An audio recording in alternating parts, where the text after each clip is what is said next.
নমস্কার, আমি মিলন স্যার, পাল একাডেমি সেন্টারে তোমাদের সকলকে জানাই স্বাগত। আজকে ক্লাস 10 এর অঙ্ক বইয়ের যদি কোষে দেখি 5.2 এই অধ্যায়টি বের করো, অথবা তোমাদের বইয়ের পেজ নাম্বার যদি 87 বের করো, তাহলে সেই পেজে তোমাদের 3 দাগের যে অঙ্কগুলি আছে আজকের এই ক্লাসটিতে 3 দাগের প্রত্যেকটি অঙ্ক নিয়ে তোমাদের সাথে আমি সম্পূর্ণ আলোচনা করব। এর আগে তোমাদের আমি এই অধ্যায়েরই, এটি কিন্তু অ্যাকচুয়ালি অনুপাত ও সমানুপাতের অধ্যায়ের পার্ট নাম্বার 2 5.2 কোষে দেখি। ওকে, তো এই অধ্যায়ের আমি তোমাদের 1 দাগের এবং 2 দাগের যতগুলি অঙ্ক ছিল দুটো ক্লাসে আমি অলরেডি আপলোড করে দিয়েছি। যারা এখনো পর্যন্ত দেখনি তারা অবশ্যই ক্লাসটি একটু গুরুত্ব দিয়ে দেখবে।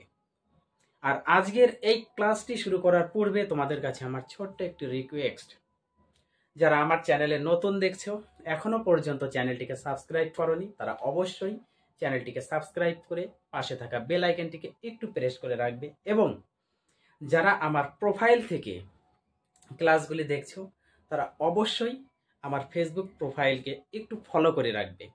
তাহলে চলো, আজ আর সময় নষ্ট না করে আমরা সরাসরি চলে আসি এবার 3 দাগের প্রথম যে অঙ্কটি। এই প্রথম অঙ্কটি করার আগে আমাদের একটু বুঝতে হবে যে অ্যাকচুয়ালি কি করতে বলেছে অঙ্কগুলি, তাই না? দেখো, আমরা একটু হেডিংটি পড়ে নিই। বলেছে যে নিম্নলিখিত সংখ্যাগুলির তৃতীয় সমানুপাতি নির্ণয় করি। তার মানে প্রত্যেকটি অঙ্কের তৃতীয় সমানুপাতি নির্ণয় করতে হবে। ওকে, তাহলে প্রথম 1 নাম্বার যে অঙ্কটি আছে 5 আর 10 দুটো দেওয়া আছে, 3 নাম্বারটা নেই, তাহলে 3 নাম্বারটা আমাদের বের করতে হবে। তোমরা কি করবে, প্রথম যেটা করণীয় সেটা হলো প্রথম লাইনে তোমরা একটু লিখবে যে মনে করি তৃতীয় সমানুপাতিটি ইকুয়াল টু এক্স। প্রথম অঙ্কের ক্ষেত্রে ওকে, মনে করি বা ধরি তৃতীয় সমানুপাতিটি ইকুয়াল টু এক্স। এইবার এই কথাটা লেখার পরে তার মানে কি দাঁড়াচ্ছে, আমাদের এক্স এখানে হবে, 3 নাম্বার পদে হবে এক্স, তাই না? লিখে দিলাম। এখন এই এক্স এর ভ্যালু বের করতে গেলে কি করতে হবে, যখন তো আমাদের তৃতীয় সমানুপাতি বের করতে বলবে সেই ক্ষেত্রে এই প্রসেস করতে হবে। কিভাবে? প্রথম দুটো ইস্টু দিয়ে বসবে, 4টে ডট আমরা জানি নিতে হয় প্রথম ক্ষেত্রে, তারপরে আমরা ইকুয়াল টু ব্যবহার করব। তাহলে প্রথম দুটো ইস্টু দিয়ে বসবে, লাস্টের দুটো আবার ইস্টু দিয়ে বসবে। ওকে, যখন তৃতীয় সমানুপাতি নির্ণয় করতে বলবে তখন আমাদের এইভাবে করতে হবে, প্রথম দুটো ইস্টু দিয়ে আর লাস্টের দুটো ইস্টু দিয়ে বসবে। ক্লিয়ার? এতটুকু বুঝাতে পেরেছি প্রত্যেকটি অঙ্কের ক্ষেত্রে। এইবার দেখো, যখন আমরা এরকম করে দিলাম তখন কি হবে, বোথ সাইডে আমরা বাই করে দিব, তার মানে ভগ্নাংশে নিয়ে আসবো। বাই করো, তাহলে 5/10 ইকুয়াল টু এটা 10/x, তাই না? এমন হবে। এবার কাটাকুটি করব, উপরে উপরে কাটাকুটি করলে 5 দুগুণা 10, বা দিয়ে করো, এটার উপরে কিছু নাই, 1 আছে, নিচে 10 আছে, বসবে ইকুয়াল টু এটার উপরে 2 আছে আর এখানে x আছে। ক্লিয়ার? পরের লাইনে কি হবে, কোনাকুনি যদি আমরা গুণ করি, x অক্ষে x, 10 দুগুণা 20, এটা হচ্ছে আমাদের অ্যান্সার। বুঝতে পেরেছো? এইবার আসি আমরা 2 নাম্বারের ক্ষেত্রে। দেখো 2 নাম্বার ক্ষেত্রে আমরা কি করব, সেম ভাবে তোমরা ওইটাই লিখবে, মনে করি তৃতীয় সমানুপাতিটি ইকুয়াল টু এক্স। তার মানে এখানেও আমরা এক্স লিখতে পারি, হয়ে গেল। তারপরে যেটা কি 0.24 ইস টু 0.6, তারপর 4টে ডট দিয়ে 0.6 ইস টু এক্স। তার মানে প্রথম দুটা পরের দুটো নিতে হয়, প্রত্যেকটি অঙ্কের ক্ষেত্রে আমরা তাই করব।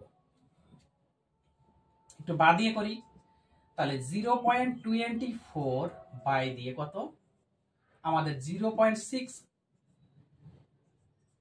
এই 4টে ডটকে ইকুয়াল টু এখন নিব, উপরে 0.6 বাই নিচে x, তাই না? বোঝা গেছে? এইবার দেখো, এইবার কি হবে, আমরা একটু পয়েন্ট ওঠাই। এটাতে কত হবে, উপরে পয়েন্ট উঠে গেলে নিচে 100 হবে, 1 লিখে 2টা 0, কারণ 2 ঘর পরে পয়েন্ট। এবার এটার পয়েন্ট যদি নিচে থেকে উঠাই তাহলে উপরে 1 লিখে 10 হবে। এবার উপরের পয়েন্টটা যদি আমরা উঠাই তাহলে এখানে 10 হবে। ক্লিয়ার?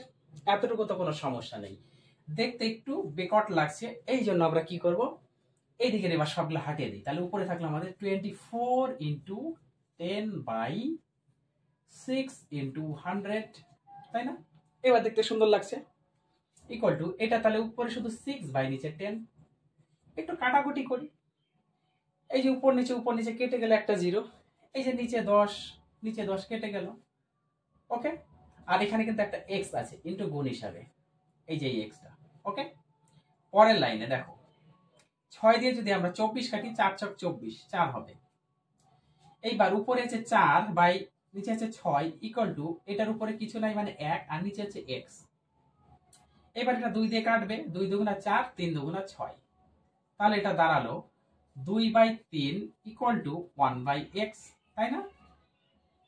পরের লাইনে বা দিয়ে 2x কোনাকুনি গুণ করলে ইকুয়াল টু 3 অক্ষে 3, 2x কোনাকুনি গুণ করলে x আর 2 2x, আর একের সাথে 3 গুণ করলে 3, তাহলে x equal two 3/2, x equal two 3/2।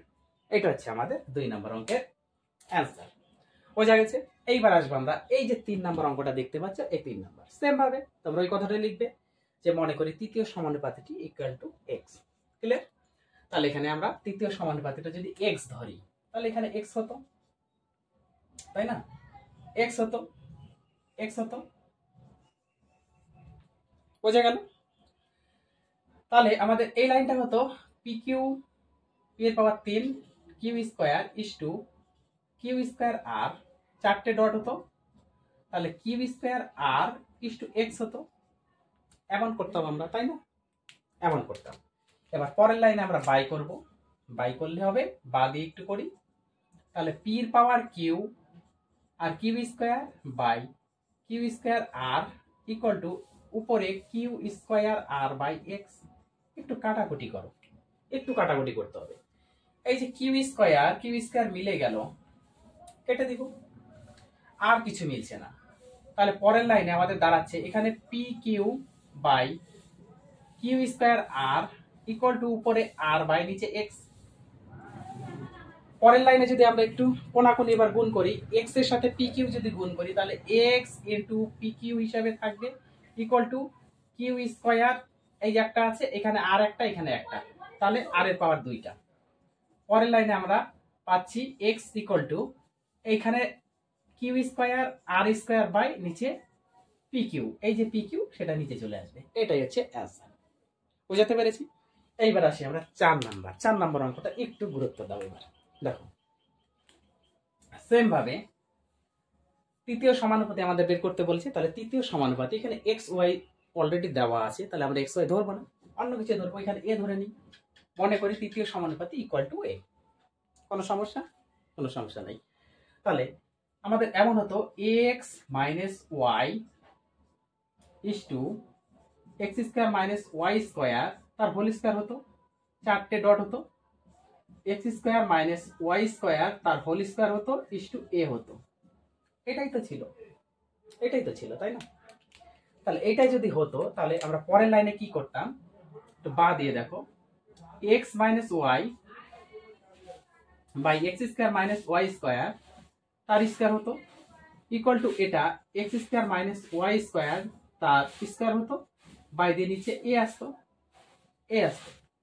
তাই না? কোনো সমস্যা? কোনো সমস্যা নেই। এইবার আমরা কি করব, একটু যদি আমরা সরাসরি যদি আমরা একটু গুণ করি, কিভাবে? এ এর সাথে আমাদের গুণ হিসাবে থাকবে x minus y equal to, পরেরটা দেখো আমাদের দুটো জিনিসই সেম না, x square minus Y square তার whole square into x square minus Y square তার হোল স্কোয়ার, এই দুটো সেম আছে, এটা হচ্ছে ইন্টু, তাই না? ইন্টু হিসাবে আছে। পরের লাইনে এ ইকুয়াল টু, এটা যা আছে থাক, এই যে x square minus Y square তার whole square into x square minus Y square তার হোল স্কোয়ার থাক, আর এটা তো নিচে আসবে, এক্স মাইনাস ওয়াই নিচে আসবে। ওকে, তো এখান থেকে যদি একটু ক্যালকুলেশন করো তবু হবে, কিংবা এটা এইভাবে রেখে দাও, x square minus Y square, আর এখানে পাওয়ার এটা 2 এটা 2, তার মানে এটা পাওয়ার হচ্ছে 4 হবে, দুটো সেম জিনিস, পাওয়ার 4 বাই নিচে এক্স মাইনাস ওয়াই থাকবে, নিচে এক্স মাইনাস ওয়াই। এইভাবে রেখে দিলেও তোমাদের অ্যান্সার হয়ে যাবে। কিংবা এইটা যদি তোমরা একটু ফর্মুলাতে ফেলো, কিভাবে দেখো, এ ইকুয়াল টু কত দাঁড়াচ্ছে, a square minus b square formula যদি ফেলি তাহলে কিন্তু আমাদের a plus b into a minus b হবে, এটা ফর্মুলা হবে। তার পাওয়ার 4 থাকবে আর নিচে এক্স মাইনাস ওয়াই থাকবে, নিচে এক্স মাইনাস ওয়াই থাকবে।